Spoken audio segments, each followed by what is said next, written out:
ازيكم عاملين ايه؟ يا رب تكونوا بخير. تعالوا بقى النهارده نعمل مع بعض اكله كده سريعه وسهله وبسيطه ومش تاخد مننا اكتر من 10 دقايق.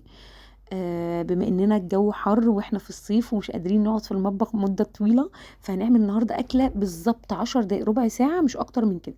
تعالوا نشوف عملناها ازاي.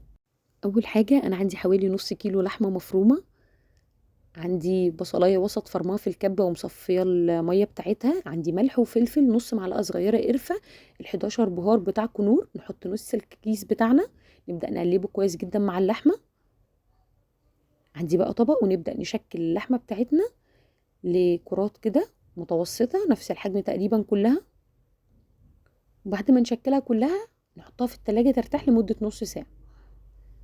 بعد بقى ما ارتاحت في التلاجة لمدة نص ساعة، عندي الطاسة بتاعتي، عندي معلقة زيت كبيرة، نبدأ بقى نحط اللحمة بتاعتنا كلها ونبدأ بقى نحمرها من كل الجوانب تاخد لون دهبي كده حلو.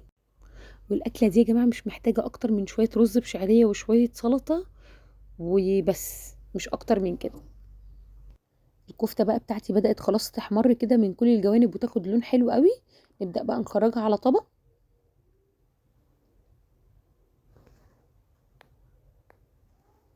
عندي بقى في نفس الطاسة عندي بقى فصين توم كده مفرومين، هبدأ بقى أنزل في نفس الطاسة بالفصين التوم ونبدأ نشوحهم لحد ما ياخدوا لون كده دهبي خفيف.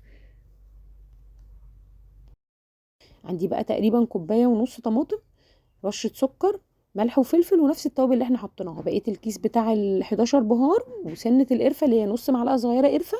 نبدأ نقلب أول ما الصلصة كده تبدأ بس تغلي تاخد غلوة، نبدأ ننزل بالكفتة بتاعتنا ونسيبها تقريبا مع بعض حوالي 10 دقايق. وبعد كده بقى رشة البقدونس على الوش وبألف هنا.